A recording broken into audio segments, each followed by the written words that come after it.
Any plans for this evening? Perhaps a game night? Game over, man. It's game over. Shut up. Play the game. Play it from your heart.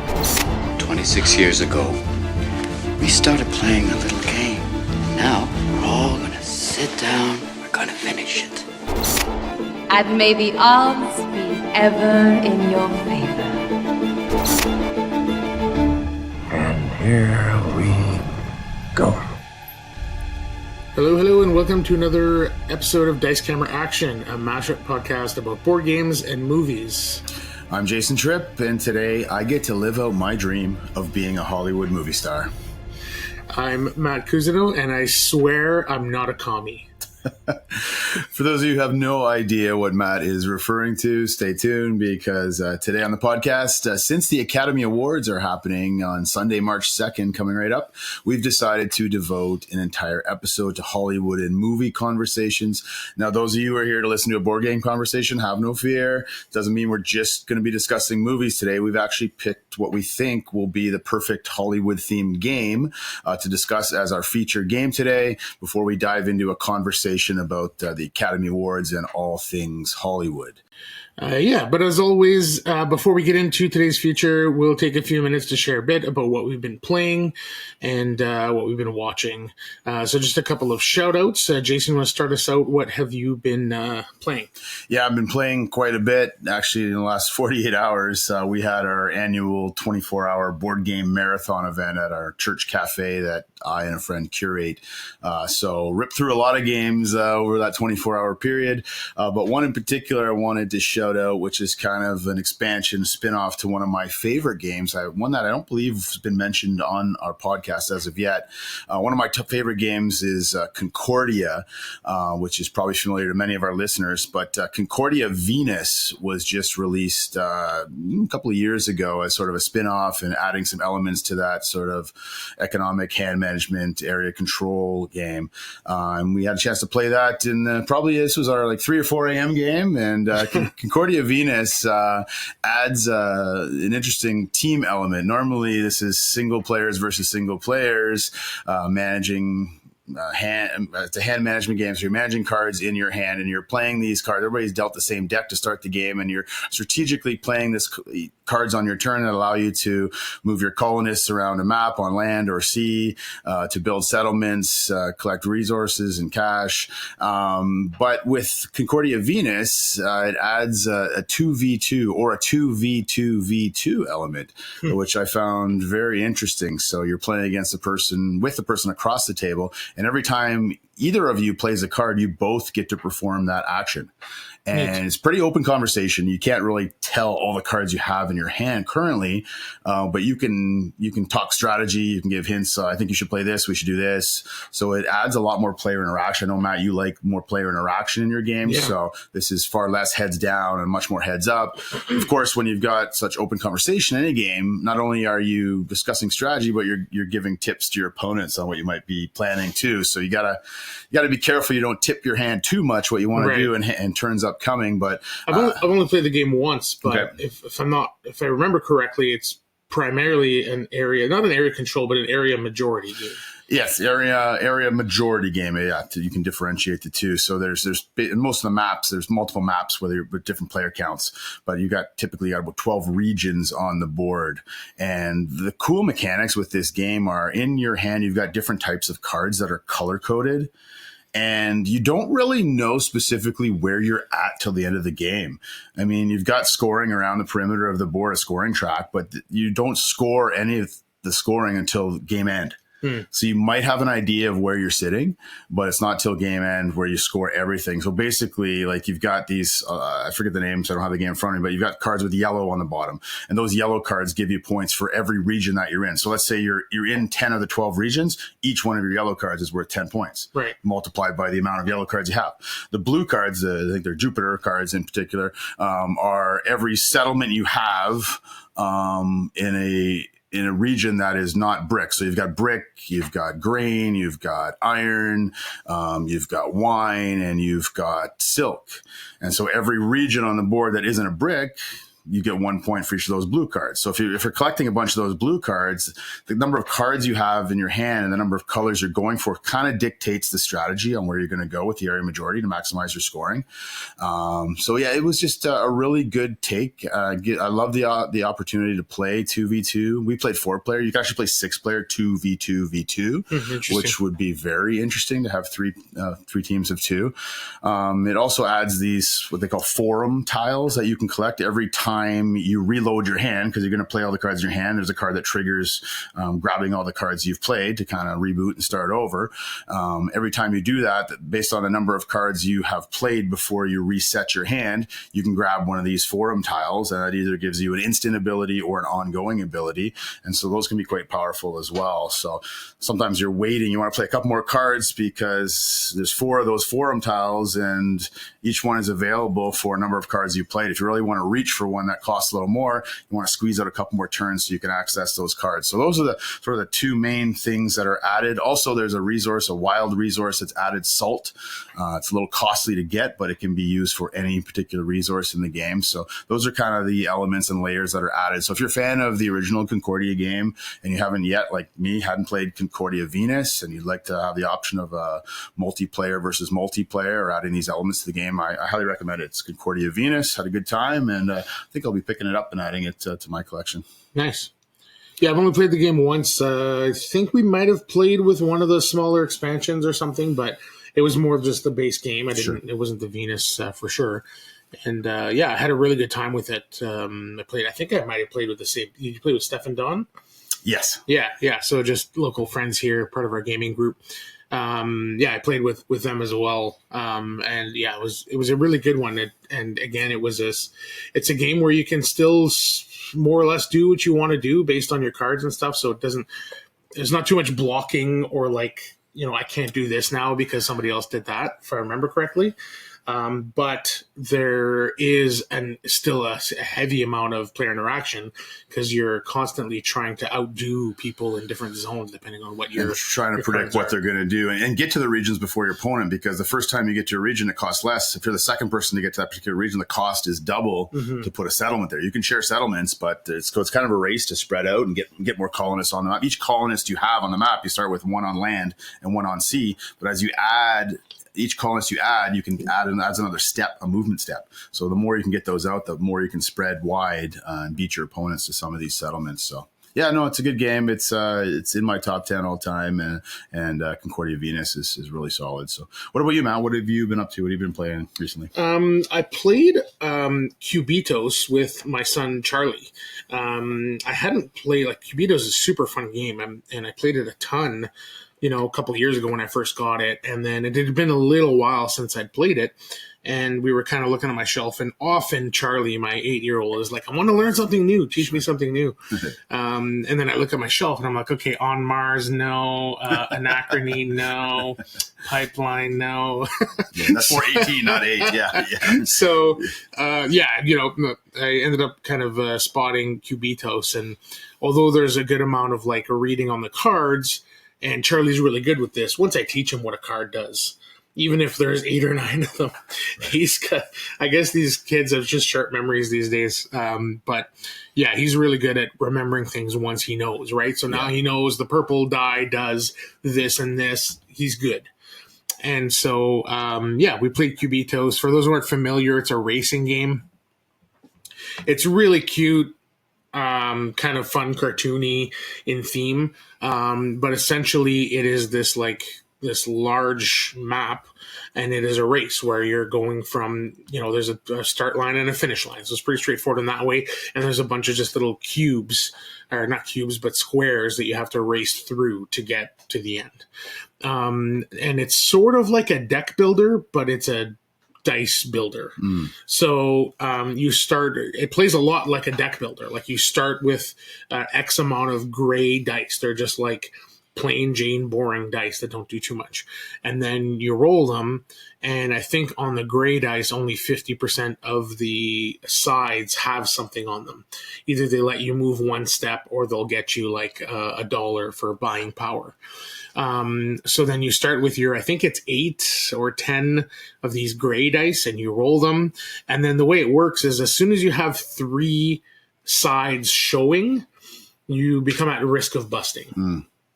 So you roll your dice, and I have, 2 steps and $1 showing.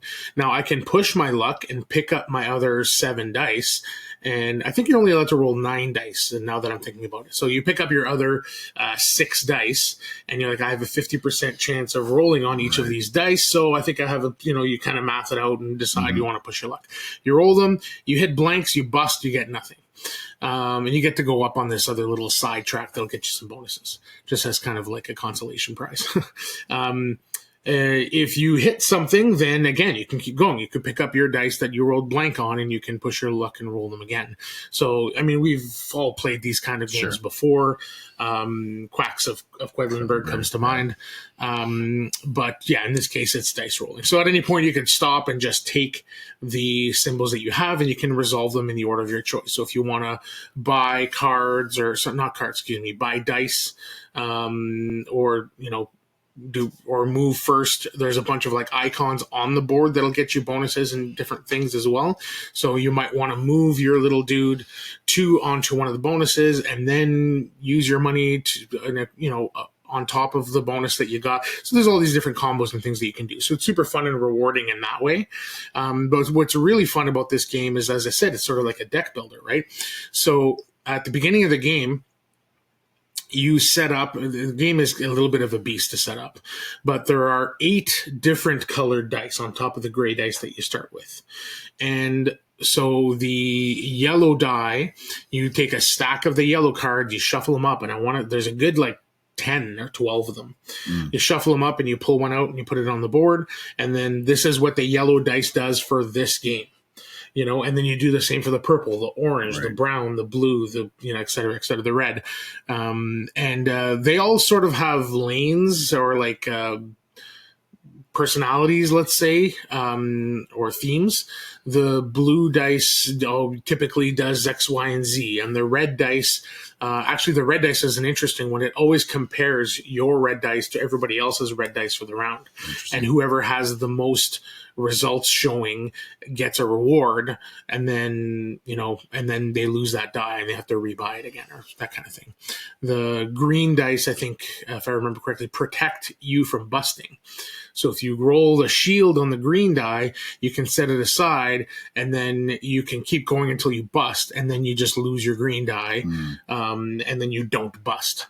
So they all kind of do different things like that. But eventually you end up with these combinations of the green die works really well with the purple die, and then so you try to get a bunch of the 2 of them or whatever. So and eventually you end up getting rid of some of your gray dice, and you keep adding more of your colored dice and your combo dice that you're kind of going after. So it's a game that has a progression where in the beginning you're moving pretty slow, but the last 2-3 turns you're moving huge steps. And it's a lot of fun. It's silly. The game is really fun. I think it plays a little bit better high player counts. And you guys know me. We talk about this all the time. I prefer higher player interaction. And although a race inherently has a good amount of player interaction, there is no interaction between the racers on the board. It has no Mario Kart ish to it. Sure. So I think that's what's missing. If there could be an expansion where you could shoot something if somebody's directly in front of you, or bump them if you hit them. Right now, the way the game works, you could just occupy the same space as an opponent. If you want to, you just put your thing on top. So that's the one thing for me that's missing. But otherwise, it's a super fun game, and Charlie had a blast with it. Yeah, I was going to ask. Charlie enjoyed it, did he? Yeah. Okay, Oh yeah, nice, yeah. nice. He loved it for sure. Yeah, no, you and him showed up a little bit for our 24-hour marathon. His eyes lit up there, saw all the games on the shelf, and wanted to dive in with some of the other kids and enjoy some games. So it was cool to see. Yeah, no, this one actually, I don't know why, but this one slipped through my fingers when it came out, and I've yet to play it. Oh, so we'll have to get. Yeah, it sounds interesting, especially at a higher player count. Sounds like it would be be interesting. So Cool. That's Concordia Venus and Cubitas. Why don't we'll pivot and we'll talk about what we've been watching of late. Sure. So when we get into our featured game, it's going to be a little more of a nostalgic Hollywood game where we're hitting today. So I thought I'd go with a nostalgic movie that I rewatched recently. I don't think it's an overstatement to say this is one of the best movies ever made. I'm looking at it right now on Letterboxd, and it's rated 4.6 out of 5.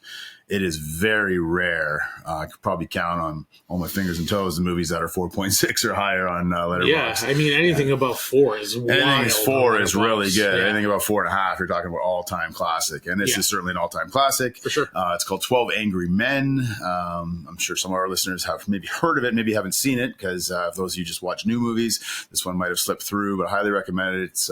It came out in 1957, directed by wonderful filmmaker Sidney Lumet.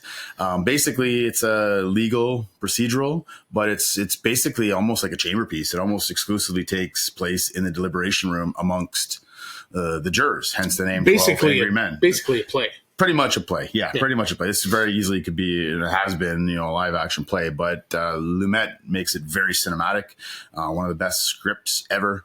The camera work, each of the jurors gets their moment or moments, and we have some wide angle shots where you see everyone, but you got some close ups where you see some interesting facial expressions, and basically we don't really know much about the backstory of the accused. This is not about whether or not he's guilty or innocent. It's about the motives and the biases and the process of trying to ascertain and trying to come to a consensus, guilty or not guilty. And I won't spoil the movie for those who haven't seen it, but basically at the outset, you've got 11 of the 12 votes are guilty and 1 is not guilty. And the not guilty vote is from Henry Fonda, who gets, the majority of the credit, although all actors are great in this film. But he's the one that says, I don't know if he's guilty or innocent, but if this guy's guilty in this particular place and time, they're going to the electric chair. And do we really want to be flippant about a vote here? Because this could cost someone's life. And so the rest of the movie is deliberating back and forth about isn't he guilty? And it's really fascinating to see as the movie progresses, you get to see not only why people are saying guilty or not guilty, but why. Some of their personal experiences or family experiences, and why they're so quick to say, let's call it a day. Let's vote guilty and get out of here. One guy's got tickets to a baseball game he wants to get to. I mean, something as frivolous as that. Other people, it's more, family dynamics and family of origin and family relationships are influencing their votes. So it's one of the best screenplays of all time. It's fascinating. I've been thinking a lot about Juror Number 2, one of the movies in my top 10 of the year from Clint Eastwood. Clearly, he was thinking back to this film and was using it as inspiration. That movie's not quite as good as this one. But yeah, 12 Angry Men, 1957, still holds up really well. So I know some people are like, I don't want to watch anything pre-2000, right? But there are a lot of classic movies to uncover and discover, and this certainly is one of them. 1957, 12 Angry Men. You've seen this one, Eamon? I have, yeah. Yeah. I have seen it. It's a movie that I remember fondly. But it's a movie that I haven't seen now in probably 15, 20 years. So it's, I don't remember the details. I just remember loving it. And I remember thinking the dialogue was super sharp and really interesting. This is a movie from the 50s. It is black and white, and it takes place almost completely in a room of just men talking. So if that sounds boring to you and you have a hard time just kind of like with heavy movies with heavy dialogue, maybe this isn't for you. Or maybe this will be the exception because it's only 90 minutes long and the writing and the acting is phenomenal. So I get it if that's not your jam. There is a but there. I was going to say but. Sure. If you're open to listening to some super sharp, whip smart dialogue, and really well acted, and actually fairly thrilling in moments too. This is way better than what it sounds like it is. Absolutely. So yeah, and again, 90 minutes, right? It's not a super long movie. So if you feel like you have a little bit of patience to check this out, you'll realize 20 minutes in, you don't even need the patience. It's like, it's thrilling. It's interesting. The subject is fascinating. And I think it's sort of prescient to our times as well. Yeah, it transcends time and place for sure. For sure. Right. It feels like these days that a single human life isn't valued very much. So this is probably an interesting one for modern times. Absolutely. So that's 12 Angry Men. What have you been watching lately, Matt? Sorry, I've been working night shifts, so I'm taking a sip of my coffee here so I can stay with you here. I watched The Gorge, starring Anya Taylor-Joy and Miles Teller. Mm-hmm. And I liked it. It's kind of hot right now. A lot of people are talking about it. It was kind of just a recent dump on Netflix. A dump. It's probably a bad choice of words. I say that because like movies just drop on Netflix, and there's like so many, very little fanfare, right? Like it's not like we get. Because it's just going to Netflix, it's not like the studio is going to spend a whole bunch of money on advertising. We're not going to see it on at bus stops and on the side of buses or on billboards and that kind of thing. But two A-list actors is all the advertising you need, I guess, for one like this. For sure, right? But the second something like this drops on Netflix and you open it up, you see the carousel and you see Anya Taylor-Joy and Miles Teller with kind of an interesting sci-fi, theme, it's gonna get the viewership for sure. Absolutely. So without spoiling, can you give kind of the contour of the plot? So it is about these two world-class snipers. So if you buy Anya Taylor-Joy and Miles Teller as world-class snipers, Rooster became a sniper. I will say Miles Teller is fully believable because he's now, I think, I was actually thinking this when I was watching. I'm like, this is the first time based on his look and his feel, that he feels like a fully formed adult man. Like you could buy him as being like in his mid-30s or something. Sure. Anya Taylor-Joy still looks like she's 22. And, apparently in this film, she is an absolute world-class sniper, top 5 in the world, whatever. So less believable. For me, you probably need a little bit more experience than that to be that good. But that aside, I'm nitpicking the premise as we get into it without spoiling anything, or as you watch it, you'll realize that there's way more to nitpick than the age of Anya Taylor-Joy in this role. They're both really good. The whole thing is very secretive. They get offered this job, and we don't really get a ton of the like back and forth of why they took the job. We just know they took the job, and then we see Miles Teller kind of traveling to this location, and he gets dropped off in a chopper, and he has to like hike something like 30 miles or something, and he finally gets to this gorge. And it is this massive gorge filled with fog. You can never kind of really see what's down there. And then he's relieving, and this all happens in the first 10 minutes. This is all setup stuff, so I'm not going to get into any of the spoilers. Sure. But, he gets there, and then he's basically relieving somebody, right? And this is the moment where you get kind of your exposition dump of like what's actually going on here. But funny enough, the guy himself doesn't even really know that much. He's like, I got this same exposition dump from the guy that relieved me 1 year ago. So they're solitary, and they're there for a year before they get relief. And then, they just kind of pass the information along to the next person. So it's sort of like a broken game of telephone. Right. A game of broken telephone, I should say. A broken game. A broken game of broken down telephone. It's a lot of brokenness. Break. Anyway, so they're told that they just have to protect the world from what's in the gorge and don't let anything come out of the gorge. And that's more or less the premise. I don't want to get too much more into it than that. But the setup is that Miles Teller is in the east tower, might be the west, but either way, he's in one of the towers. And across the gorge, which I want to say is a good mile, maybe 2. It's a good long distance. Anya Taylor-Joy is on the other side. Gotcha. And they are told explicitly that they are not allowed to communicate. They're just there to watch the gorge and protect and keep anything from coming out of there. Sure.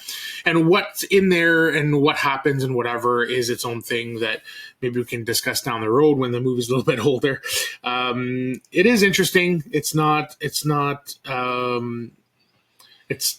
the best executed. There's some moments of fun. It is kind of a sci-fi premise, a little bit of horror in there. So there's some interesting stuff to it. That the how it all comes to be and the CG and stuff like that. There's some moments where I'm like, it doesn't quite work for me. Right.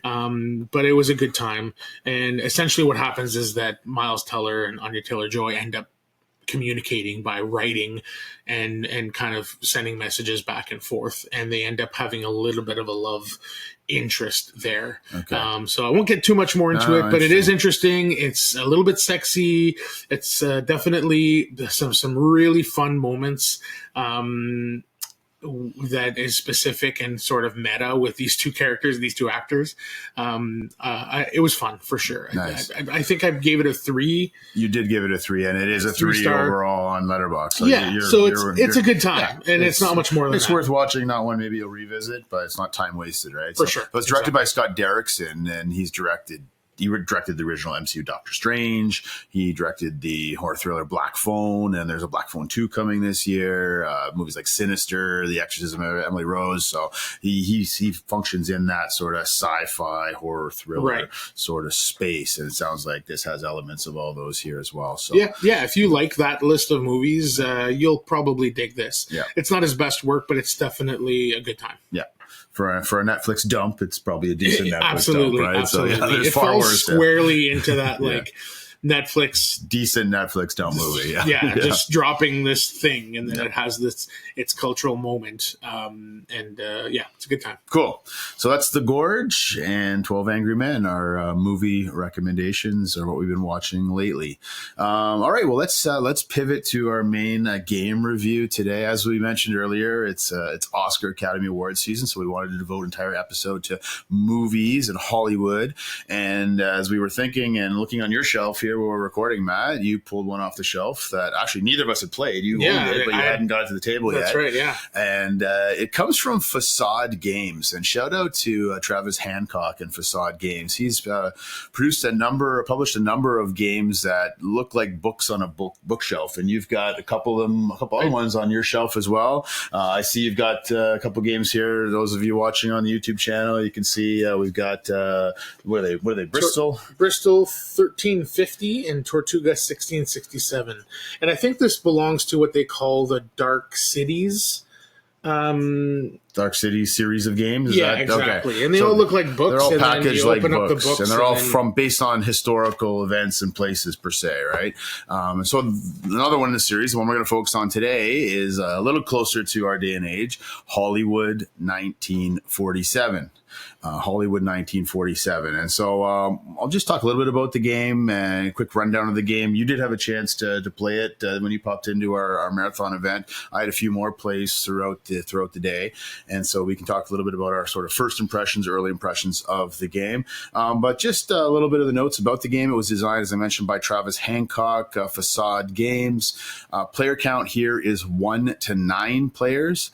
And if that 9 count scares you, well, it is a social deduction sort of party theme game. So some of those games that are better with a higher player count, that certainly is the case here. It says 20 to 40 minutes. I think if you're playing with a full player count, maybe a touch longer than 40 minutes, but not much longer. Definitely under an hour start to finish. The weight on Board Game Geek, BGG, is 1.93. So this one's easy to pick up, learn, and play. A little bit of reading involved, so maybe your son's age would struggle a bit with this. But definitely if you have children that are pre-teen, teen, and like a good party game for all ages, this is a good one. Currently has a rating of 7.2 on BGG, which is pretty good for this type of game. I don't think these type of games will never hit the top 100 on Board Game Geek, but quick rundown of the game before we talk about the specifics. Basically set the theme of the game. The year is 1947. And you are a member of the thriving movie-making industry of Hollywood. However, it is suspected that there are communists hiding among your small production studio, slipping unpatriotic messages, themes, props, and lines into your movie. Will you be able to find all the communists before your studio is shut down, or will you be suspected yourself and banned from the industry? That's from I swear I'm not a commie. And that is a callback to Matt's opening line on the episode today. And so this is what I appreciate about this game, one of many things, and I'm sure this is the same in the other ones you have on your shelf in this whole series, is this guy does his homework and he knows his history. Mm-hmm. And 1947 is an interesting year in Hollywood. I mean, historically, we're coming right out of World War II. We're into that sort of beginning of the sort of Cold War time.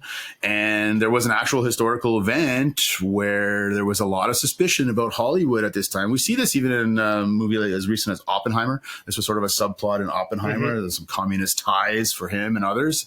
And there was a lot of skepticism and a lot of fear and paranoia about different ideologies creeping into the American sort of consciousness, and communists being sort of public enemy number one at this time. And in 1947, there actually was an event where 10 very significant people involved in Hollywood were put on trial, and they chose not to respond and to share their political allegiances. And they actually got kicked out of Hollywood and blacklisted. It's called the Hollywood Blacklist. You can look it up. That happened in 1947. There was a movie about it recently enough. It wasn't maybe 10 years ago.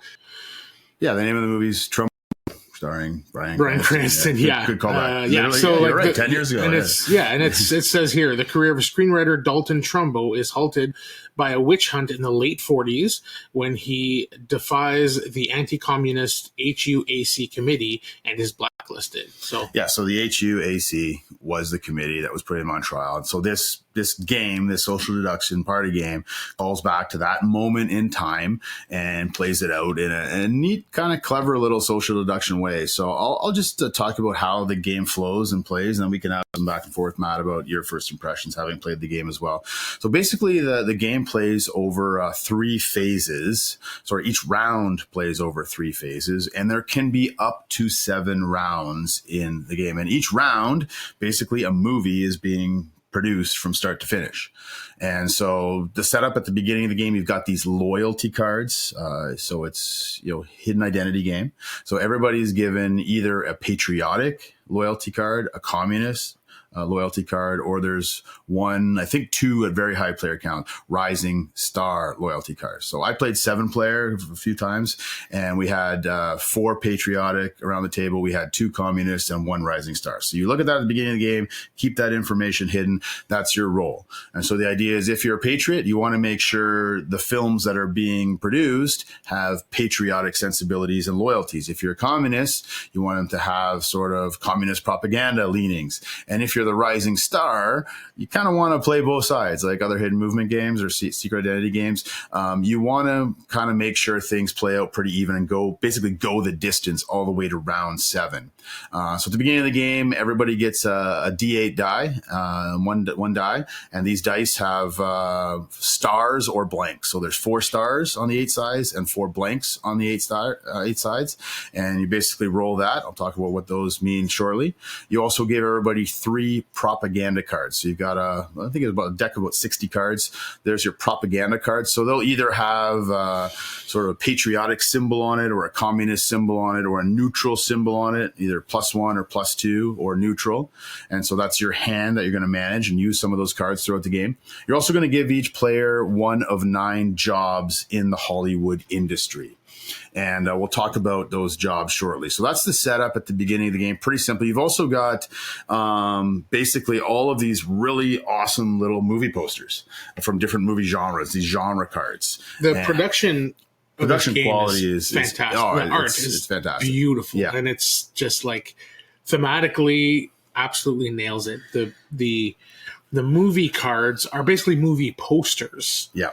With different genres, so drama or comedy or horror. So if you think of the typical 40s and 50s movie poster, this is exactly what it is. And it's so sharp and so... I'll post some pictures here over our dialogue so you guys can have a look at it. But when we're saying, okay, we're working now on this comedy, and it just looks like a comedy poster from that era, and they're just gorgeous.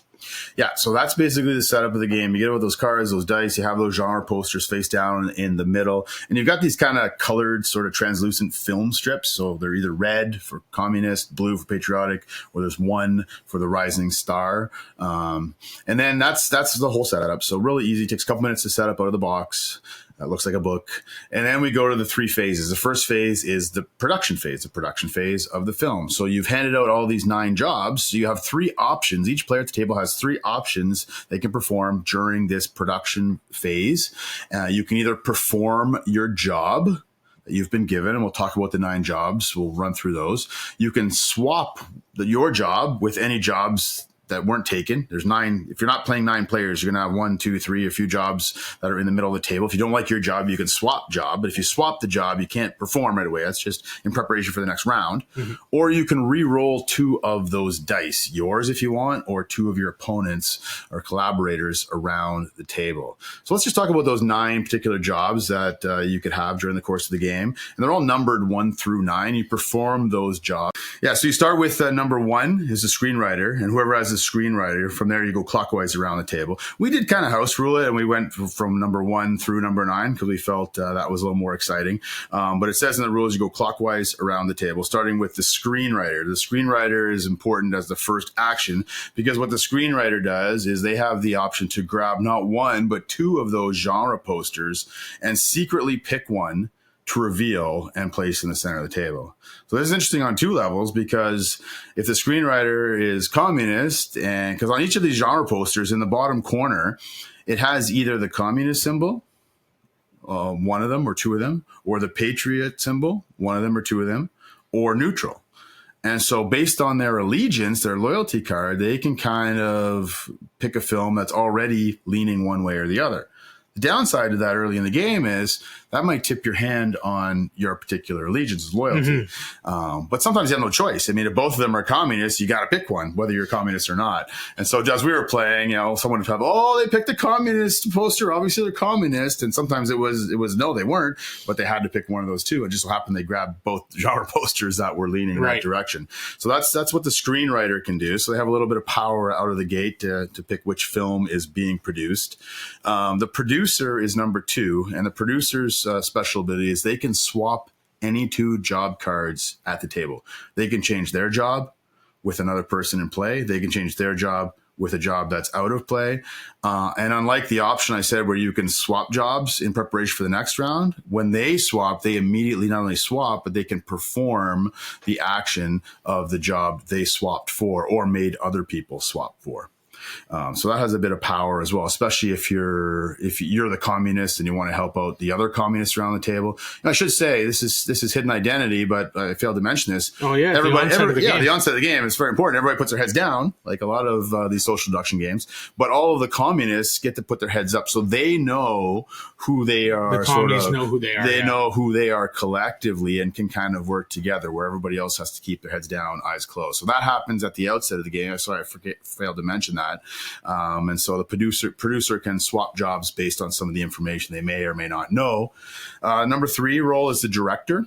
The director can give any player these tokens. You've got these little sort of gold standees. They almost look like Oscars with different Hollywood symbols on them.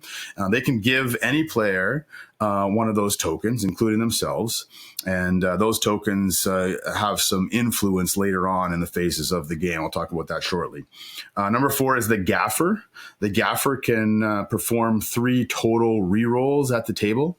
I mentioned those dice are either going to have a star on them or they're going to have a blank. And in the next phase of the game, based on how many people have stars or those tokens from the director, they're allowed to put some of those propaganda cards into the movie secretly and affect the influence of the movie. So the gaffer can reroll. If they have a blank and they want to get a star, they can reroll as many times as they want for themselves or others, up to a maximum of 3 to change the amount of influence people have at the table. The cinematographer is the number 5 card, and they can force any player to discard their hand and draw 3 new cards. And this happened a lot to me. I was a cinematographer and I was patriotic, but I had a handful of communist propaganda cards. I'm like, and when you have a star on your die, you're forced to put a card in. I didn't want to put any cards in. So I had the cinematographer said, all right, I'm just going to swap out my hand. I'm going to grab 3 new cards. And sadly, it was always grabbing 3 more communist cards when I played. I was like, but that gives you some flexibility for yourself or someone else around the table. 6 and 7. And conversation is openly encouraged, right? Absolutely. So like if somebody has that role, you could ask them to be like, I need a hand refresh. Help me out here. Yeah, now, of course, everything you say is tipping your hand, or you could be lying and playing the other side too, right? That's right. I mean, so these are all things that you can do. Yeah, so it helps if you're a good actor or actress in this game. And ironically, those are the next 2 roles, actress and actor, number 6 and 7. They basically do the same thing. It allows any player to draw 2 cards and then discard 2 cards. So it's not like changing 3, but you grab 2 cards out of your hand, and you can pick and choose which 3 out of those 5 you want to keep. And then the 2 more rolls. The composer is number 8. The composer, this is an interesting one that has some influence as well. They draw 2 cards from the deck, and one of those 2 cards they can immediately put into the movie face down while discarding the other. So that does one of 2 things. It can, can tip the influence towards your allegiance, but also you can ditch the other card maybe that would have been grabbed by someone else potentially. So the composer has that ability. And then the editor, this is the 1 roll, the number 9 roll. And basically what they do is they indicate whether they would like to edit the movie in the next phase. So they don't perform an action right away, but they can say, yeah, I'm going to do my job when the time comes. Or they can choose, like any other person, to re-roll dice instead or swap rolls. So those are all the 9 rolls, very real rolls in the Hollywood world.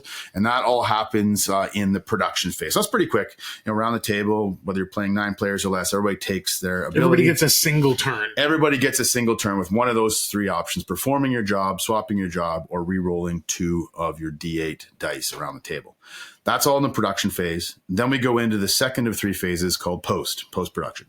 So when you get into the post phase, this is when we look around the table. Okay, based on what happened in the first phase, how many people have a star on their die in front of them? And every player with a star and every player that has a token from the director. Now, if you've been given a token from the director, you can choose whether or not you want to use it on this movie, or you can hold on to it for a future movie. So anyone with any of those 2 things, stars or tokens, can add a card from their hand, 3 cards in hand, slip it face down into the movie next to the genre poster of the movie. And then what happens is you add 1 card secretly to the deck, the propaganda deck, to the movie. But you don't do that if the composer has already done that. If the composer has already looked at 2 and slipped 1 in, you don't. But if the composer either didn't do their role or the composer is not in play, then you secretly add 1 to the deck. And then what happens is you shuffle up all those cards that have been contributed and you discard 1. Unless the editor, and if the editor is choosing to do their role, then they get the option of looking at that card to be discarded. And they can say whether or not they want to keep that card or they want to cut that card again. And if they do cut that card, you put a new one in. Yeah. A new random one. Yeah. But they have some influence on which card gets kept or which card gets cut. Yeah. And that all happens in the post-production. And then the movie premiere happens. This is the big reveal. We've 1 by 1, and this is where the suspense, everybody kind of leans in and see, ooh, what's it going to be? Is it going to be a patriotic? Is it going to be a communist? So they reveal the cards, and based on, you just add them up. So the movie might be leaning one way, so at 1 point for patriotic, but then a double communist card comes up, and now it swings the other way. You reveal them all, do the math. If it's a tie, the tie goes to the communist. That's right. But there are less communist people around the table. So that's the way to sort of balance things out. Anything that has strong communist allegiance, so it's either going to be a neutral, a +1, or a +2. That's the highest. And the +2 communist cards, they say shake up on them. And the +2 patriotic cards, they say congressional hearing on them. So the shake up cards means everybody gets a new job. So you give all your jobs and redeal the jobs before the next movie production. The congregational hearing means everybody re-rolls their dice. So otherwise you wouldn't re-roll your dice and you wouldn't change your job cards if you don't see those particular cards. Then you redraw up to 3 cards. Everyone who put a card or cards into the movie, you redraw. And then basically that rinse and repeats for round after round. Win conditions.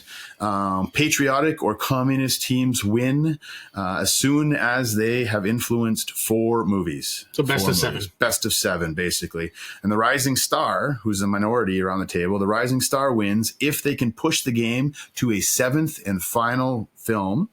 And the result of that 7th and final film is either a tie or a +1 influence either way. And we did have one game, one of our 4 games we played, where the rising star did win. I think it's a rarity, but it was pretty satisfying for that particular player around the table. So that's basically Hollywood 1947 in a nutshell.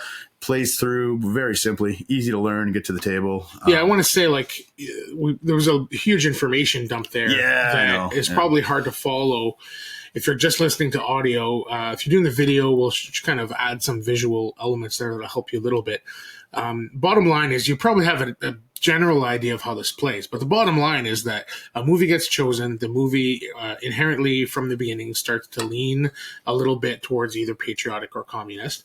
And then people have, through these roles and through the dice and through some other situations, get to add cards from their hand that'll either push the movie towards being a communist-leaning movie or a patriotic-leaning movie.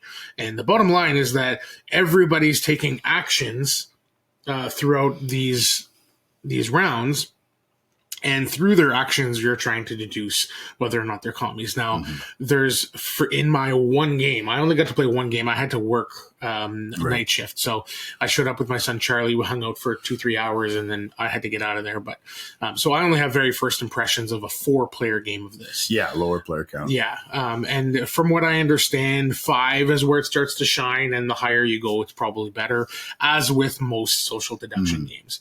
Now, for me, in my one, again, take this with a grain of salt, one game, lower player count, there was enough interesting strategic decisions there that made it so that the game actually felt like you were doing more than just the social deduction.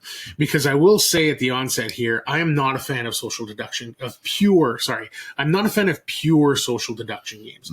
I don't want to sit down and play Werewolf where we just sit around and talk and accuse and point the fingers and then there's a vote. That does not appeal to me. It doesn't feel like there's enough like pieces on the board to move around to actually influence things. You're basically just arguing. For me, that's not fun. Yeah. I can see the appeal, and I know it's hugely popular. Blood on the Clock Tower is famously a more popular one in recent times. Yeah. But in this game, again, in my one play at a lower player count, it did feel like there were enough pieces on the table to move around to make strategic decisions where I could actually feel like I was doing something other than just pointing fingers. Although the pointing fingers thing was very present and it was fun.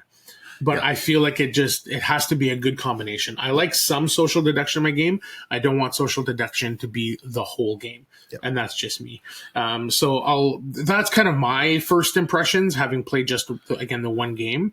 But I did really enjoy that one game. I thought the production is gorgeous. As a huge film nerd, as you guys obviously know, the theme is super fun and it looks gorgeous, and the movie posters especially I think are just like such the chef's kiss, just perfect touch for this game. But I want to hear how your games went, especially the games with the higher player counts. Yeah, and of course we're all going to be biased in our like of different types of games and different themes. I mean, this is dice, camera, action. So this hits that sweet spot for us, for sure, at the intersection of gaming and the movie industry. So right away, that was an appeal for me. The production design, like you, I thought was fantastic. Right out of the box, was like, oh, this is awesome. Look at these posters. Look at these artwork on these job cards. So the production value is great. Everything you said is in all the reasons you liked it. Those are all enhanced at higher player counts. Right. So we played at 7, and even more enjoyable, much more enjoyable than 4. I'm like you. I think 5 is the minimum you want to play this game at. It does play lower player counts, but when you get to that sort of 7, 8, 9 player count, I think this game really sings because it just adds to the player interaction. And some hidden movement game, social deduction games, hidden identity, I shouldn't say movement, sorry, hidden identity game, social deduction game. What I don't like about some of those is someone gets outed right away, and then it's a disadvantage for them. That was not the case at all. There were a lot of accusations being thrown around throughout the 7 rounds or less in some of these games. And we were sure that, this screenwriter, they picked 2 communist films in a row. Obviously, they're communist. And they weren't. It just was the case that they had to put those particular movies in, right? Right. It seems like every decision somebody makes, there's a strong possibility that they made a decision that would align with their loyalty. Point to what they are, to their loyalties. But there's always that some doubt, chance that maybe they just had which I think right? is a very nice little touch. Yeah, like if you have a star on one of those dice, you have to put a card in. Well, if you've got all cards that are opposite loyalty, yours, you're forced to put that in play. Or maybe the card that gets discarded was the one that you put in and it randomly got discarded, and that tipped the scales the other way. So that keeps the drama and the suspense in play from start to finish. And a couple of the games was like, when we revealed at the end, communists win. Who were the communists? Oh, you were. I had no idea. Or, right. I thought for sure it was this person. So there's always an interesting reveal, and those are the best sort of social deduction games. Not just who won, but oh man, what was your strategy? How did you stay hidden the whole game? Wow, that was amazing. And we played, and I thought, it was a 24-hour game marathon. We got like 50 other games. Okay, what do you want to play next? Like, let's do it again. So when everybody around the table says they want to play the same game back to back to back, it's like, okay, that there's something here that's not just my bias towards the theme of movies, which I love, but this was a hit for everyone around the table as well. And so we had a great time with this. And I'm not a huge social deduction guy as well. This is one of the best that I've encountered for all the reasons that we said. It hits a sweet spot of the themes there, the production designs there, the mechanics are great, and it does flow nicely. It allows for that player interaction, but there's enough pieces on the table in play, like you say. It's not pure social deduction. So if that's something that would appeal to you, highly recommend this one, Hollywood 1947. Yeah, it reminded me a little bit in the percentage of social deduction versus strategy. Yeah. It reminded me a little bit of the game Shamans. I don't know if you've ever played that one. I haven't played that one, no. I'll take a second to talk about it because it's a fascinating game that the theme is completely different. But in terms of pieces on the table versus social deduction, it's similar in that way. But it's a trick-taking game where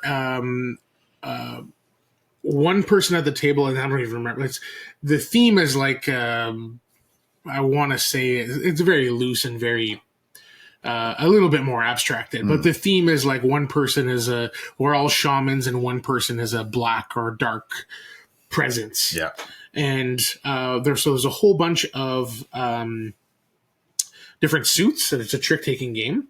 And there's basically a track, and the piece starts in the middle, and the person who is the dark presence wants to move that piece all the way to the dark side of the board. And if it gets to that last space, they win. And then the other people that are not want to push the piece to the light side of the board. And if it gets to the end of that track, they win. Right. And then if you win, you get points, and I'm not. It's been a little while since I've played, so the very specific details of how many points to win, etc., escapes me. But if you get to a certain amount of points, you win, and you play over the course of a certain amount of rounds. But the thing that's really interesting is that it's a trick-taking game. The person leads with a color, and then as long as everybody follows suit, the piece will go towards the light side. And as soon as one person does not follow suit, that piece will move one towards the dark side. Interesting. Okay. So, and everybody at the table except save one. And I think maybe at the high player counts, there might be 2 dark presents. Okay. But almost everybody at the table is trying to follow suit and trying to move that piece down. Right. Sure. But what happens is I don't have a red card. Like this game, you're forced to do something that you don't want to, but you're forced into, right? Yeah. I don't have a red card, so I have to play this other colored card, and then it goes one towards the dark side. And then the dark presences will see, like any trick-taking game, you got to observe, Matt doesn't have a red. He's not a dark presence, but I'm going to keep playing red to force him to move it into my favor. Right? So that's one layer of the strategy and stuff that's going on. Yeah. Now, on top of that, every time you do not follow suit and you put a card into a different color. Yeah. So around the main board is little slots where at the end of each trick, the cards will get slotted into their colors. So you can always see, it's open information. You can always see every card that's been played. Sure. Okay. So that's another layer. But when you do not follow suit, that card goes into its slot and you get an action. So and the different colors have different actions. So one of the colors is you get to kill somebody. And so if you suspect somebody as being a dark presence, you put your card there, and maybe you didn't follow suit, so it went the wrong direction. Yeah. But you can assassinate somebody, and if you assassinate the dark presence, you win. Okay. You win the points for that round. But it could backfire. But if you do not assassinate, right? You don't lose immediately, but they're out of the game, or how's that work? If you assassinate the dark presence, the good guys win. Over, right? Not the game, but that round is over. Or that round. What if you assassinate someone who's not the dark presence? They, I don't quite remember what happens. Okay, all right. I think the Dark Presence might just win for the round. I don't quite remember. Yeah, interesting. So Yeah. some risk versus reward. Right, there, and then you can even change roles. So one of the colors, if you play off suit and you play into that specific color, you get to change roles with somebody. Interesting. And you don't know. Interesting. But you get to change roles. Yeah, a little bit of one of the chaos colors lets you reveal your role. So let's say you're being accused Yeah. because you couldn't follow suit. Yeah. You'd be like, no, look. Yeah. Right? So you Don't play off assassinate me. you play off suit and you reveal yourself, Right. but playing off suit again Sure. moves it in the direction of the Yes, darkness. yes. So there's so many different layers of Yeah, strategy. that's interesting. But the social deduction part of it is still very, very present. Yeah, so it's that blend of social deduction and trick taking in that case. Yeah. So prior to Hollywood, Shamans is my favorite social deduction game, or the game that has social deduction. But not in it. exclusively. Yeah, it's got enough else going on. So I'm really excited to play Hollywood a little bit more. It sounds like with the theme, it might take that spot. Yeah, it's a good time for sure. Really enjoyed this one. So yeah, basically in a nutshell, who this game is for not. I just wrote down like those who enjoy a social deduction party game with enough other mechanics, with an immersive theme and clever gameplay. This is definitely the game for you. So if you're looking to have another one of those in your collection or get that to the table for a good night, a good time, and you could really do this up. You could have a whole Hollywood themed night. You could have Hollywood drinks and common character or whatever. I mean, if you want to geek out, totally, put a movie on in the background, right? To go dice camera action style, pair this with you could watch 12 Angry Men and then play this game one night if you wanted to. Yeah. It's a good time. So I played it. I don't know if you want to give this a score because you only played it once, but I give this a solid 8 out of 10, which is pretty high for me in the social deduction game world. So first impressions, Matt, would you give it if I had to give it a number, it'd probably be 8 as well. Which is good for that first impression, yeah. Yeah, knowing that I played this at the lower player count, often, especially having played as many games as we have, you can have a fairly good idea of how it would feel as you expand the player count. And it seems pretty obvious that this would play a lot better.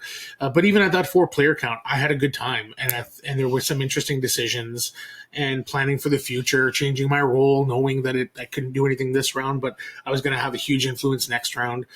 Lots of like those little strategic decisions I found really interesting. Yeah. And there was definitely some finger pointing and some deducing at the table. Really good interaction around the table. And these games, don't take them so seriously. It's not like, oh, I lost. How can I win next time? It's like, no. What was the story or the memory, the experience like, right? Exactly. Yeah. And that's that. This game creates a memorable experience with a great theme, great production design. And so that's Hollywood 1947. Had a blast playing this one, and hopefully you will too if you give it a shot. All right, well, we're going to stay in Hollywood in this Hollywood-themed episode, and we're just going to pivot for the last few minutes of the podcast, and we're going to talk about the Oscars. We're going to talk about some of the potential award winners, who was nominated. Make some predictions. What made us happy? Let's make our predictions. What made us upset?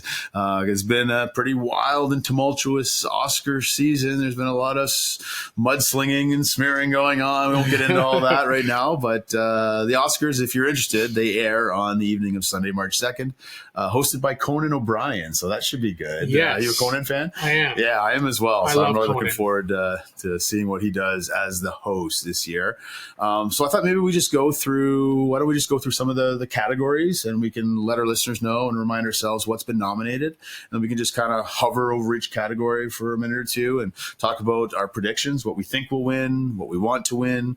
If we had a vote, maybe there's something that didn't get nominated that we'd like to slide in and remove another one. So how's that sound, Matt? Yeah, sounds good. Do we want to start with the big one, or do we want to go for Do we want to work up to that? Or Yeah, do we I think so. Yeah, okay, let's work our way up to that. Let's do it the Oscar style. That's how they do it, Oscar right? style. So we're not doing all the categories here. We're not too concerned about best makeup and costume and all the short films that no one's ever seen. We're just going to do sort of animated feature, international feature, and then we're going to do the acting, the screenwriting, the directing, and the big one.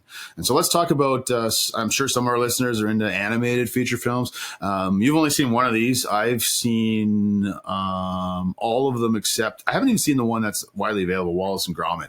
But there's 5 animated feature nominations. Flow from Latvia is animated. Inside Out 2, which many I'm sure have seen, from Pixar, made a bunch of money. I think that might have been one of the highest grossing movies of the year. It was, yeah. Or the highest. Memoir of a Snail, which is pretty awesome stop motion animated film. I think you would really dig that one. Wallace and Gromit, Vengeance Most Foul, which is available on Netflix, and one you've seen as well, I believe, Matt, The Wild Robot from DreamWorks. So do you want to talk a little bit about that film quickly? Maybe a little bit, yeah. Is gorgeous. Like, I think first and foremost, I think that's the one thing that stands out. It's a little bit about parenthood / motherhood. Yep. The robot lands on this island and is essentially sort of raised by the animal population, right? Yeah, exactly. Learns how to interact with them. Goes off programming a bit. There's not a ton of dialogue, but the animals are super cute. The robot's cool. It gives me a little bit of like your favorite animated film of all time, the Iron Giant. It gives me a little bit of vibes from that, which is always a good thing. And I think more than anything, it's just a gorgeous film, some nice themes. This is definitely a strong year for animated film. That's one of the most gorgeous films I saw. The boys really liked it. I got a 5-year-old and an 8-year-old, and they loved it. So I think, having seen most of these, I think The Wild Robot will win. But those of you who listened to our top 10 of the year episode might recall I had another one in my top 10. That movie was Flow, which no dialogue whatsoever. And it's basically just a story of a cat in a sort of this post-apocalyptic, there's been some sort of a flood. We don't even know if it's supposed to be Earth or this made-up world. And basically it's a survival story. This cat befriends some other animals and they're on a boat flowing down this river. And there's no dialogue, but just in their natural animal dialogue noises. You don't really need dialogue to see what they're feeling and interacting. And it's a pretty special film. The way they made this, the animation is so unique. So and it's going to come up in our next category as well. It's a double nominee. So I hope Flow wins, but I think The Wild after Robot you talked about it, I went and checked it out a bit. I watched the trailer, I read a few reviews, and it seems like it's wildly unique in its animation style, especially. And from what I understand, it's like it is the kind of like the epitome of if an art house film was the an power of film, right? animation, of what you can do with animation that you couldn't do with live action. So it's I buy that from what I've seen. It seems really cool. Good. It hits that sweet spot where this can be good for kids, but there's some really rich, deep adult themes here on the values community and collaboration with people that maybe aren't like you. And that's a word we need to hear today. Yeah, and the only one I want to mention briefly is Inside Out 2. I have not seen it in its entirety, but the boys are watching stuff as I'm in the house doing dishes and cleaning up and whatever. And so I've seen probably half of Inside Out 2 in different pieces out of order. And it looks really charming and the characters are obviously super fun. And if you've seen Inside Out 1, I get the same vibes. We're a huge hockey family here, and Riley in the film hockey being a huge theme there is really cool. So especially Charlie being 8 years old, he's playing his first year on an actual hockey team. So he can totally relate to the themes of this movie. Yes, he is obsessive over hockey right now. And so it hit in a huge way here at the Cousineau household. Nice. Yeah.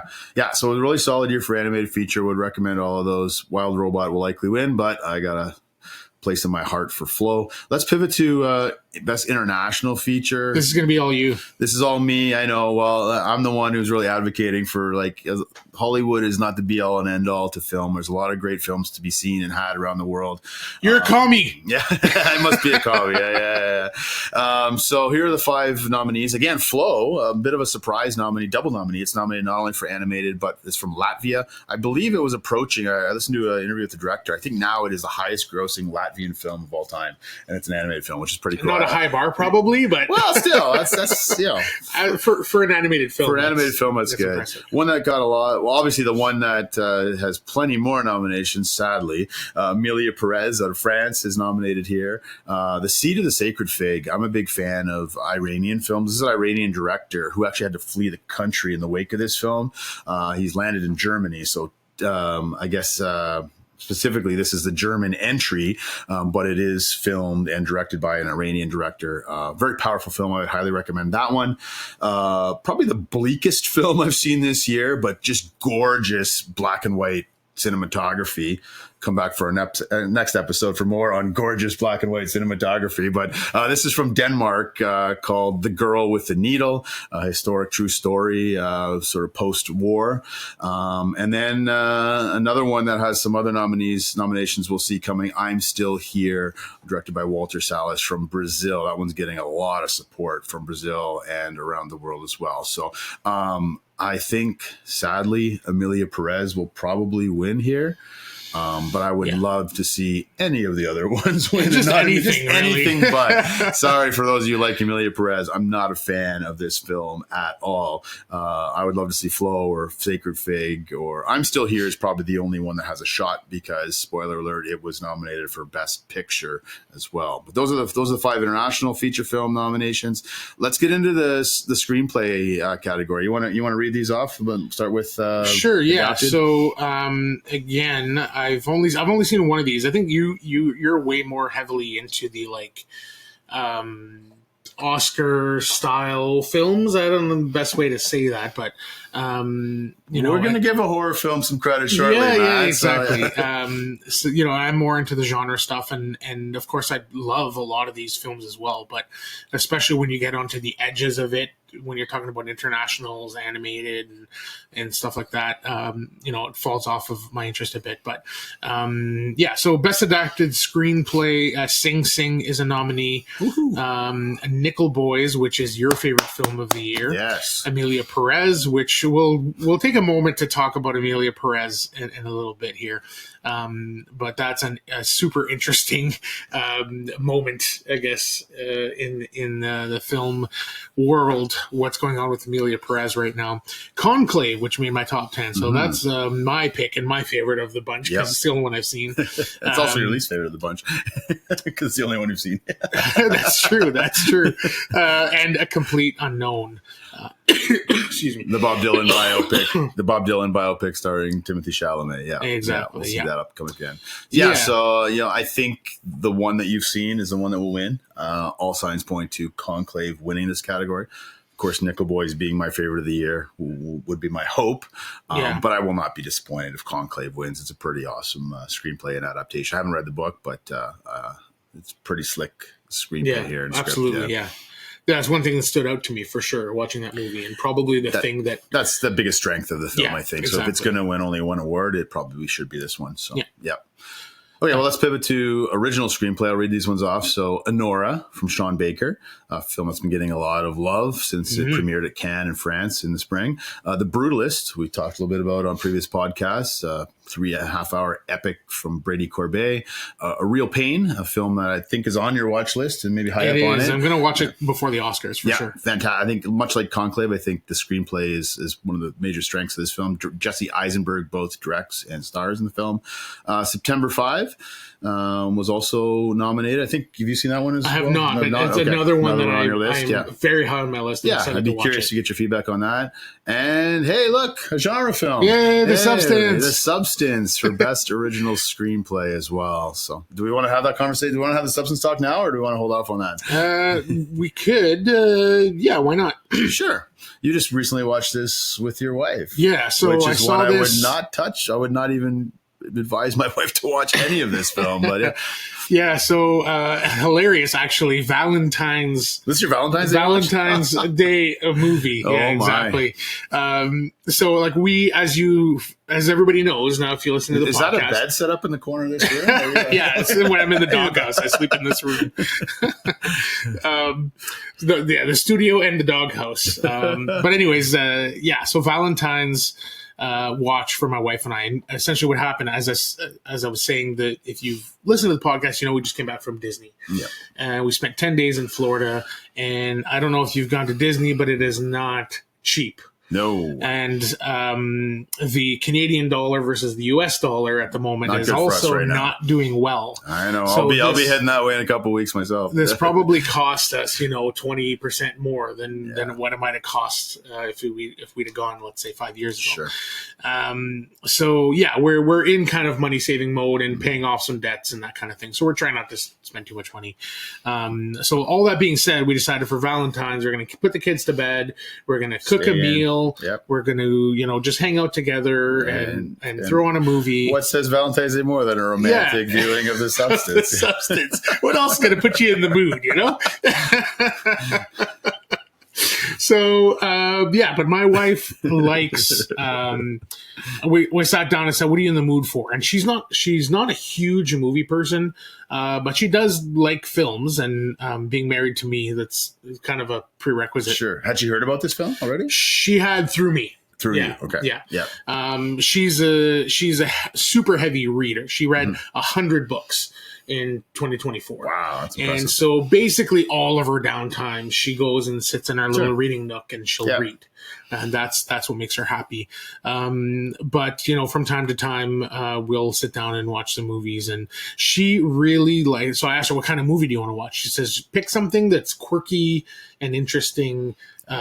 Because that's my wife's favorite filmmaker is Wes Anderson. Her favorite movie is Moonrise Kingdom.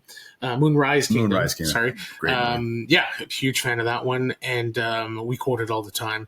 And so she likes kind of weird, offbeat, interesting stuff. She's also she's a feminist. She's very much about women's rights and stuff like that. There you go. You can see how this would so I knew right away watching The Substance. I thought about my wife a lot, despite the body horror. Sure. She's not a horror person. She doesn't care for the gore and that kind of stuff. So there was plenty of moments where she's sort of a collision between what she loves and what she hates. And that's right. Bag, So all that being said, there was definitely some moments where she's like looking away from the screen and she's looking at me instead of looking at the screen, like going, the whole is it over? Hour, Is it over yet? But when she's coming out of her back and the sewing part and stuff like that, right? Is kind of gross. And when there's like pieces of meat coming out of, anyways, if you've seen the movie, you know. Everywhere. So there's plenty of moments that she did not care for, but the general theme of the movie, the quirkiness of it, is very highly stylized. The performances are great. So there's plenty of stuff here that she appreciated, and she was absolutely loving it until the final act. a very specific moment. Exactly. Yeah. And it's funny because I'll just say it right now, spoilers for The Substance. If you haven't seen it and you plan on watching it, skip ahead a couple of minutes here, because we're just going to spoil it. It's tough to talk about this movie without spoiling it. Yeah. So essentially, near the end of the movie, the Margaret Qualley, was it the Margaret Qualley character that does it? That uses the second batch of the substance? Yeah, she tries to basically... If you're not sure what this movie is about, Demi Moore has the opportunity to inject herself with this substance to create a more younger, beautiful version of herself, which becomes Margaret Qualley's character. They're one, but they each get 7 days to one's sort of comatose for 7 days while the other one gets to live. And then they switch off and they draw from this sort of substance injection to keep themselves young and the vitality's there. Well, Margaret Qualley's character starts abusing that and starts staying out longer than the 7 days recommended. And of course, when that happens, bad stuff happens to Demi Moore's character. Yeah, her when body she literally wakes starts up, to degenerate, right? Her body ages and starts to decay, and it's disgusting and great. If you're into that stuff.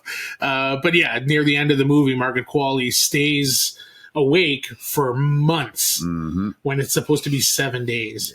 And then when she finally flips over, Demi Moore comes out as this grotesque, disgusted, like hunchback, droopy. This movie we're not talking about best makeup, but this movie will probably win best makeup, if nothing else. I hope so. I hope so. Yeah, it definitely deserves it.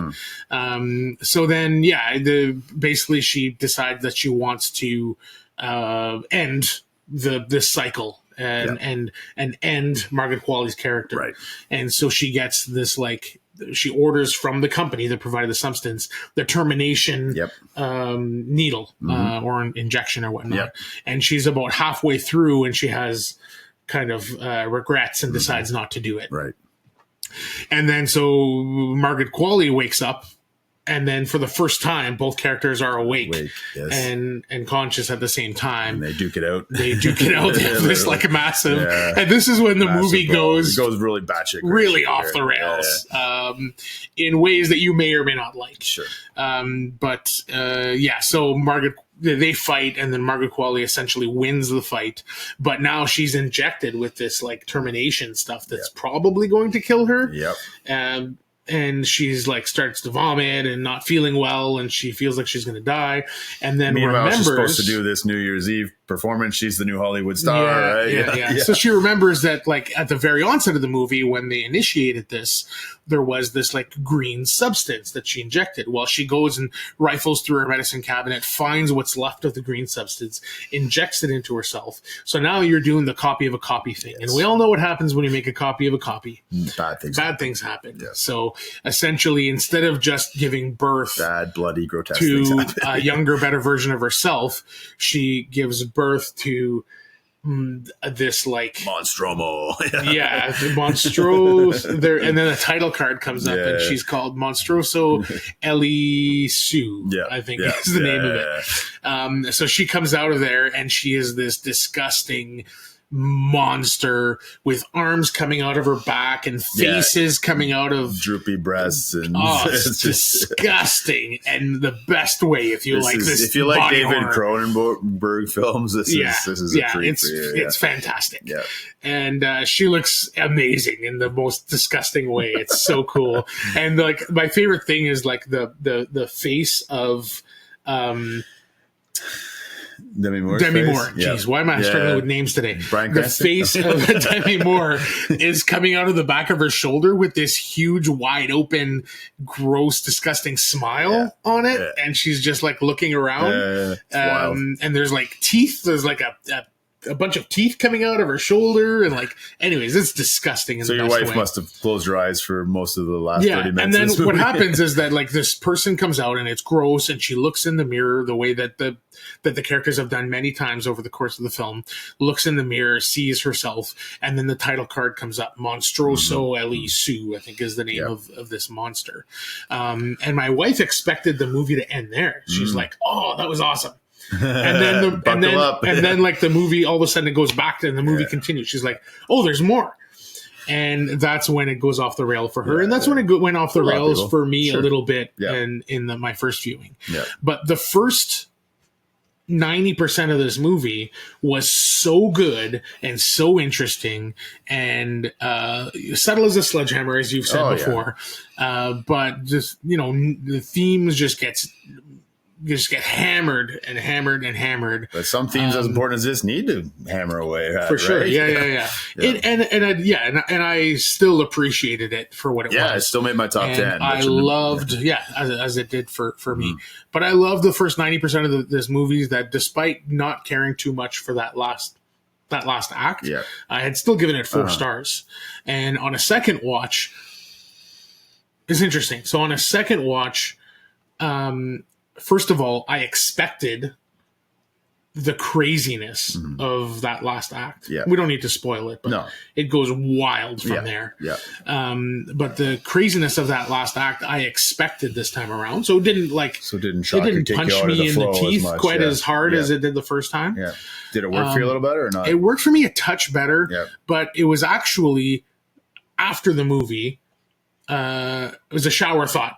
And I was literally thinking to myself, what was Coralie Forget trying to do here? What's the point? Yep. Like, why? Why do you do that? Take the movie from being like, despite having this substance and having a person born out of Demi Moore's back, like none of that stuff is realistic. But you, in a genre film, you can buy in to a certain extent, right? And then once we get to like that fight at the end, that's when things get like, if this was unrealistic to, let's say a scale of 1 out of 10, it was a 7 or an 8. That last act went to a 13 out of 10 in terms of like believability and what actually makes sense within the rules that were established in this world. So I was trying to have a take of like why, like what's even happening there, and it doesn't even, to be honest, it doesn't even make sense because this monster shows up to her New Year's Eve party and is invited in. Like the other characters are like, oh, we've been waiting for you. Come on in.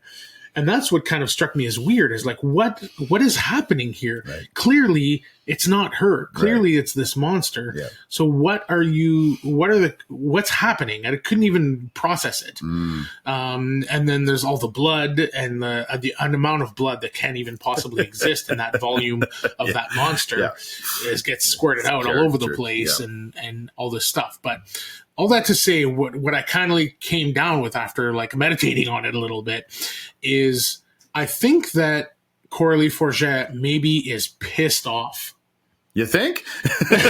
I think but I think that's what she wanted to put as that final act. Of course. To just be like, this is just her rage. Like, because the themes of the movie are yeah. obviously like, men being in power and the male gaze and women as objects and the ridiculous body beauty standards women have to hold to, right? Yes. Yeah. And then when they do actually like inject themselves and cut themselves and fix themselves and whatever, ultimately they end up being uglier in the long term. Yeah. And I think that all those themes are obviously super front and center. It's a fake phony beauty that we prop up, right? But I think after presenting these themes, she's saying F you to the industry. Oh, yeah, of course. With that ending. And I think she's just wanted to do the wildest, craziest, most violent, most disgusting thing that she could do and take that sledgehammer that she'd been using and turn it into a nuclear bomb. And which is very ironic because the industry that she's saying F you to has nominated her for a number of categories, right? Which is kind of a strange irony. But that's a great take on it. So anyways, the having come to terms with that, I like the movie even more. Yeah. I actually bumped it up to a 4.5 star. Yeah, that's where I'm at too. That's it held up for me on rewatch too. Nice. So that's nominated for original screenplay, and surprisingly, but we're both really glad it got nominated. I think Anora will probably win here. It's been getting a lot of buzz. I think it's now the front runner again for Best Picture. I think screenplay will come along for the ride, but I would love to see like The Substance win here. That'd be awesome. Yes, I'll be rooting for The Substance in most of these categories. Yeah. Well, let's get into quickly get into the actor and actress categories. So we'll start with supporting actor. So you've got Yura Borisov from Anora. You got Kieran Culkin from A Real Pain, Edward Norton from A Complete Unknown, Guy Pearce from The Brutalist, a movie we saw together and performance I think we both loved, and Jeremy Strong from The Apprentice. Have you seen The Apprentice yet? No.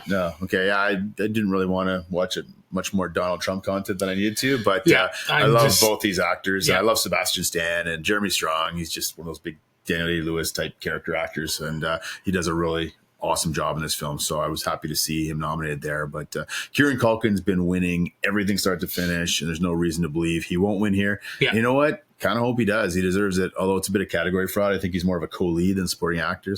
That's a weird thing that happens a lot. Yeah, like he's in the movie just as much as Jesse Eisenberg, and yet he was able to campaign in the supporting role. But regardless, I think. And does the Academy have any sort of say, or because it seems like to me that when the studios submit, they just get what they want. Yeah, I'm not sure if there are some strict hard and fast rules that you can't be on screen X% of the time. I don't think so. I think as long as there's another, like if it's clearly a leading role and there's no one close to you on screen time, I think there's some restrictions. But in this case, he's probably on screen a little bit less than Jesse Eisenberg, which probably technically allows him to run as supporting because he's not the lead, but he's more of a co-lead. Anyway, I wish there was they would just put a percentage on it to be like if you're in the film for more than 40% or whatever. I don't know. It's hard. Yeah, anyway, I would love Guy Pearce to win. I thought that performance was phenomenal, but I think Kieran Culkin will win, and if it does, I'll be happy with that as well. So I'd love to get your take on that film when you get to it. All right, want to read this supporting actress category? Supporting actress category. So we've got Monica Barbaro for A Complete Unknown. Barbaro for A Complete Unknown, excuse me. Ariana Grande for Wicked. I'm a fan of Ariana Grande, not necessarily of her music or of her acting, but I am a fan of her personality. I've seen her on SNL quite a bit, lots of skits, lots of late night stuff, and she's a blast. She's just like a fun person. And she brings that energy to this film, Wicked. I'm not a fan of Wicked per se, but she does a pretty solid job in the movie. My favorite thing, if you ever get a chance to go see, just go look at a YouTube clips of Ariana Grande's when she does other characters, when she does like her impersonations. Yep. And she does a Celine Dion that like that'd be amazing. Kills me. Hilarious. I could see her doing that. Yeah, she is funny. She's legit hilarious. Felicity Jones in The Brutalist, I thought she was fantastic in that. Isabella Rossellini in Conclave, and Zoe Saldana in Emilia Perez. Yeah, now Rossellini is interesting. It's almost the reverse of Culkin. Like Culkin's in the movie a lot. Rossellini's barely in Conclave, but she has a couple moments to cook. Yeah, but this is almost like a Lifetime Achievement nomination for someone who's never been nominated before. That happens too, right? But it took me a second to even figure out. Who. Yeah. She has a couple moments, but I think as much the best supporting cameo, best supporting cameo, best supporting nun. Yeah, as much as I loathe Emilia Perez, the best part of that movie for me by far was Zoe Saldana, and she's likely going to win. And to be honest, if Emilia Perez doesn't win anything, I'll be happy. If it wins only one award, I hope it's this one. Right. But I don't really have a strong attachment to any of these five. Right. Yeah. Cool. Best actor, we've got Adrian Brody in The Brutalist, which is probably who I'm rooting for. What a performance, yeah. Yeah, fantastic. Timothy Chalamet in A Complete Unknown. Apparently he's fantastic in that. I don't care for biopics, so I'm not going to check this out. It's a fantastic performance. Coleman Domingo in Sing Sing. I think he is one of the front runners, if not the front runner. Ralph Fiennes in Conclave, and Sebastian Stan in The Apprentice playing... the current sitting president, whose name we will not say on this podcast. He does a great job. I was happy for Sebastian Stan. But these top four, Stan aside, this is a real smackdown between these four. Any other year, like these could easily be the front runner. Four of these, which is probably the reason Kieran Culkin gets put into supporting. Well, I'm sure the powers that be in the film, the film producer of that film thought he has no chance of winning Best Actor, so let's put him in here. Right, that happens sometimes. It seems to be. It's going to be Brody or Chalamet. That seems, based on the precursors, one of them too. And it's a coin flip right now. I'm rooting for Brody as well. And though I'm a huge fan of Chalamet, I'd love to see him win something. I think he'll have other chances to win, and I'd rather see Brody win. Yeah, we'll see him again this year in Marty Supreme as a real life. Here's a biopic you might enjoy. Real life ping pong player. Oh yeah, yeah. I probably no biopics. Not my jam. Not my jam. Do something different. They're so formulaic. Even if they're directed by one of the Safdie brothers, come on. I'll wait for reviews. All right. And see. You really got to. I really got to get sucked in to watch a biopic because man, I struggle. Yeah. Especially after Walk Hard. It's like the studios didn't get the memo of Walk Hard. Like watch Walk Hard, and then do something different. Yeah. Yeah, you've seen one, you've seen them all pretty much, right? Anyways, Best Actress. We've got Cynthia Erivo for Wicked. I love Cynthia Erivo. My introduction to her was Bad Times at the El Royale. I don't know if you've seen that. I have. Yeah. She was fantastic. She was. Blew me away with her voice in that. So it's probably because of her voice that I'm somewhat interested in checking out Wicked. I hear the songs are great, so I'll probably watch it at some point. Yeah, give it a look. Carla Sofia Gascon in Emilia Perez, Mikey Madison in Honora, Demi Moore in The Substance. She's been getting a lot of buzz and winning some awards for that, so we'll see. And Fernanda Torres in I'm Still Here. Is Demi Moore the front runner? I'd say she is. I mean, she won the Golden. Like it was, everybody was like Mikey Moore, Mikey Madison. Sorry, Mikey Madison. Demi Moore, Mikey Madison. Everybody was saying initially, Mikey Madison's going to sweep. She's going to win them all. And all of a sudden, Demi Moore wins the Golden Globe. We're like, ooh. Right. And then she wins Critics' Choice. Ooh. And then, most recently, Mikey Madison, I believe, just won the BAFTA, the British sort of segment. So it gets her back in the conversation. It's definitely a 2-horse race there.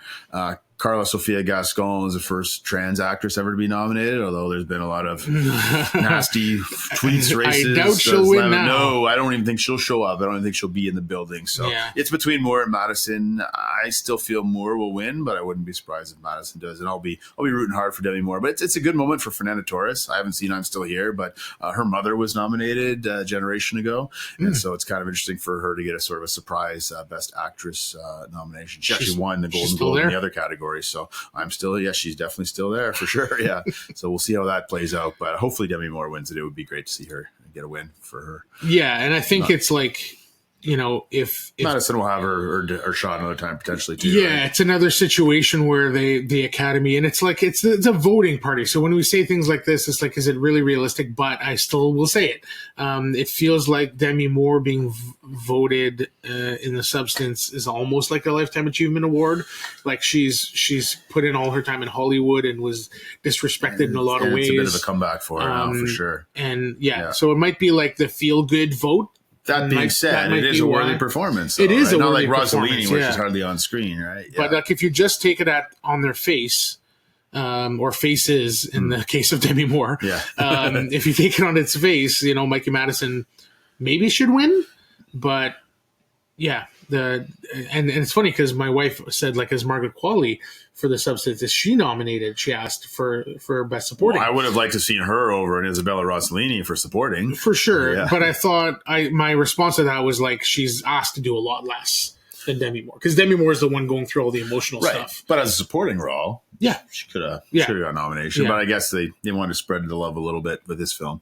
It's still overachieved with the number of nominations. Amelia Perez didn't get enough nominations. Oh, jeez. 13, the second most all time. Makes me sick. All right, moving on. Best Director, Sean Baker from Minora, Brady Corbet from Brutalist, James Mangold, A Complete Unknown, bit of a surprise there. Jacques Audiard from Amelia Perez, and Coralie Fargier from The Substance. Yeah. So she got the Best Director nomination. So again, that's one I'll be rooting for. Yep. Although I think maybe Brady Corbet might win this one. I think so. He seems to be the front runner. I think the bad press for Amelia Perez is going to affect Jacques Audiard as well. Mangold was a surprise nomination. I think it's Corbet, maybe Baker. Those are the two, but I think Brady Corbet, what he's able to do with a $10 million budget in The Brutalist is very impressive. Yeah. Very impressive. If I mean, and they should know. But it's for me, that's the reason. Like, if you can stretch that kind of money to do what he's done here, that's a huge accomplishment. To make a movie that gets mentioned in the same breath as The Godfather, which you think is overrated, but most people love, that's impressive on that budget. Yeah. I still love The Godfather. I just don't. You just don't think it's top 10 all time. I just think it's slightly overrated. It's still fantastic. Fair enough. That's how I feel about Taxi Driver. Fair enough. Yeah.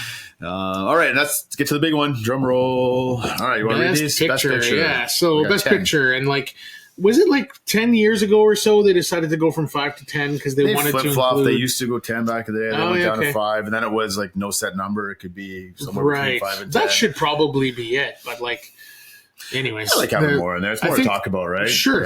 And I think one of the main things they had cited was that they wanted to include the popular movies.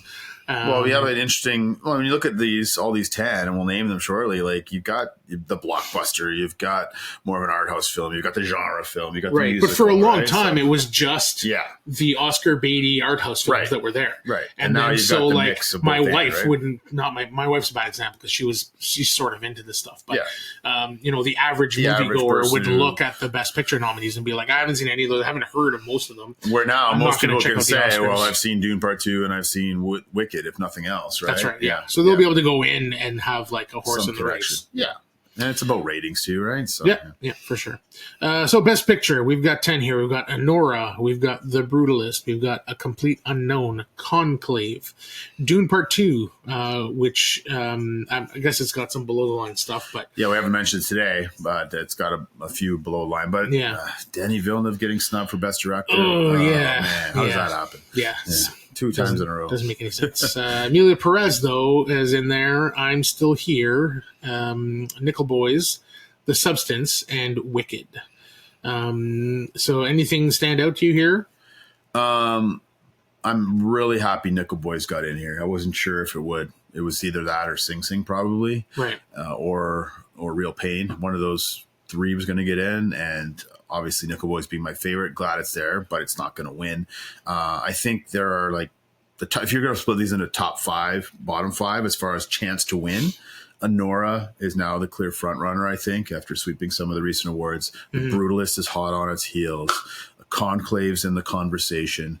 Complete Unknown has really overperformed. As much as we don't care for biopics, that could be still a surprise. And I think Amelia Perez is sort of down to this fifth or sixth, and Wicked's there with it. Amelia Perez has sort of dropped like a stone. So just for those who don't know, some of the controversy, there was a lot of former tweets from the trans actress, Sofia Gascon, racist, Islamophobic, some nasty stuff out there, as well as the Mexican and the trans community are not fans of this film as well. So it's been getting a lot of backlash despite the love from the industry. So I think that's really hurt its chances here. Yeah. For a while, it was kind of the front runner when the nominations were announced. Yeah, and since we're having that conversation, like, again, I have not seen it, so anything I'm talking about here has nothing to do with the quality of the film. Sure. I'll just kind of mention quickly what I've heard and what I've read. Yep. And from what I understand, as you said, the Mexican community is really upset about how Mexicans were portrayed in the movie. Correct. Apparently, Selena Gomez in the film is supposed to be a Mexican, a fully Mexican person, yet she has this thick American accent, from what I understand. And I'm not Mexican, so I'm not going to speak on that.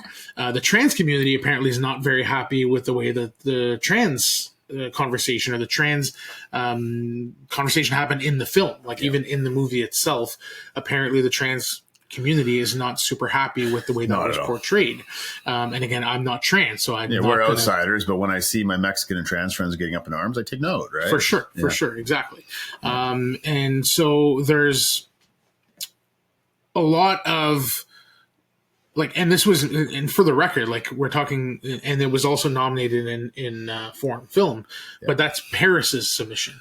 So it's not a Mexican making this movie; it is a French person making this who didn't movie. have any Mexican actors or didn't really do the research. I was talking to an Australian friend online about this movie recently, and I said it would be the equivalent. It's analogous to me making a film, and he's an Australian friend. So I said it'd be equivalent to me making an Australian film about Australian culture, and my research was limited to watching Crocodile Dundee.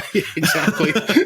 Like, that's not a good idea, right? Yeah. That's basically what's happened here. Yeah, and then hiring like somebody that doesn't have even an Australian accent, and then forcing them to, I guess there's no Australian language, but I mean, it's just like having an American go in there, let's say, and put on this fake Australian accent that's clearly not good. It's just like it's both arrogant and ignorant. Apparently, it's very sloppy in all of those ways. And the Academy, and this is just my take, the Academy, again, compromising of probably mostly white men. Yeah, they're thinking, this is a progressive film. We'll vote for this, right? Yeah. We'll throw our hat behind this. That's the vibe that I'm getting from it, and it does not.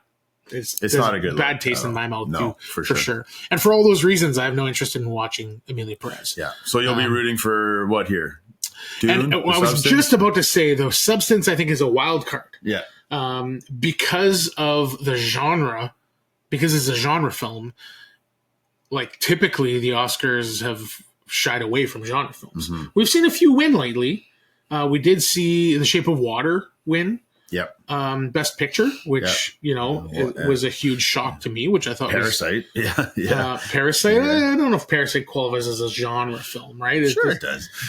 No, but meaning it's not like it's not sci-fi. It's not. It doesn't have any like supernatural elements. It doesn't have any. It's like grounded in reality. Yeah, but it was for me. It's a drama. Yeah, right. But it is a foreign film, which is rare to see that. So it seems like the Academy is expanding its like vision a little bit of what can win. So that's why I think The Substance is a wild card. It's like critically acclaimed, and I'd love to see it win. And it's probably what I'll be rooting for. Although I'm also rooting for Dune Part 2, and I'm rooting for The Brutalist as well. Like there's quite a few movies in here that I really love that I think have a shot, but I think Anora might be I think Anora is going to win. Might be there. Anything but Amelia Perez is okay with me, and not Wicked. I don't think Wicked will win. I tell you though, it would be don't sleep on Conclave, because I look at all these movies and I'm like, Anora, popular, but just the graphic nature of it will be a turnoff to some. Same Right. with the Substance. The Brutalist, just the length of it, it might be a turnoff for some, right? Or maybe people only watch till the intermission and don't even watch it all, right? Who knows, right? Complete Unknown, it's a biopic. It's very American, right? But Conclave, I'll ask you this question. Yeah. Would it surprise you if Wicked won? Yes. It would surprise you. Okay. Yes. For me, it would it's a fall. part one. It would fall squarely in the Green Book, No, I think this would be more surprising than that. Yeah. Yeah, I don't think so. We'll see, though. We'll see. I think it's going to be Anora, The Brutalist, or Conclave. One of those three. Cool. Yeah. We will find out on Sunday, March 2nd. Anything else? Any other movies that you want to shout out that maybe didn't get nominated in these categories? I was really surprised that Nosferatu didn't get a little bit more above the line love. Yeah. It did get director. It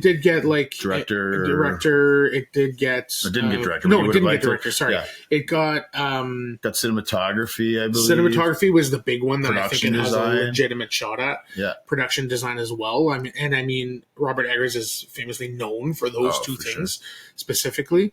Did it get editing too, or what are the four? I'm trying to remember. Yeah. I don't quite remember. It got 4 kind of below the line. Yeah. But I honestly would have loved to see it get a little bit more above the line. And I think that Amelia Perez kind of ate its lunch here, which is really unfortunate. It kind of crowded out some other films that should have got there. Exactly. And so it's nominated for makeup and hairstyling. Of course, that makes sense. Okay. Yeah, as well as cinematography, production design, costume design is the other Costume, one. okay. Yeah. So Okay, those that are makes well sense, worthy. yeah. I think another film that got crowded out, sadly, by Amelia Perez, and one of my favorites of the year is Challengers.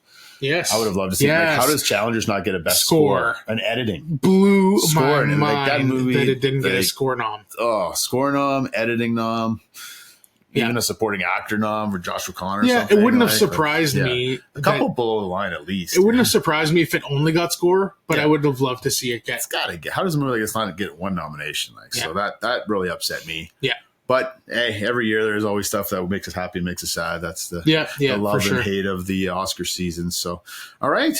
Well, that's a wrap. Hopefully you'll get your hands on Hollywood 1947. Give that a look. And if you're interested in Conan O'Brien or all things movies, maybe we perked your interest with a couple of these movie recommendations. If you're going to watch The Substance with your significant other, be sure and listen to this and make sure they're into these genre movies. But kudos to your wife. And having watched it on Valentine's Day, it's a really nice movie to get you in that romantic mood. Absolutely. Oh, man, that's good. Well, thanks, Matt. This has been a fun journey today. Thanks, everyone, for listening in today. If you're enjoying this podcast, please take a few moments to rate us and review on whatever platform you're listening on. You can follow us on Instagram at Dice Camera Action Pod. If you have any feedback, comments, or any suggestions, if you'd like to suggest a movie game pairing for future episodes, we're always listening and willing to respond to you. So email us at dicecameraactionpod@gmail.com. Take care and enjoy the rest of this movie season.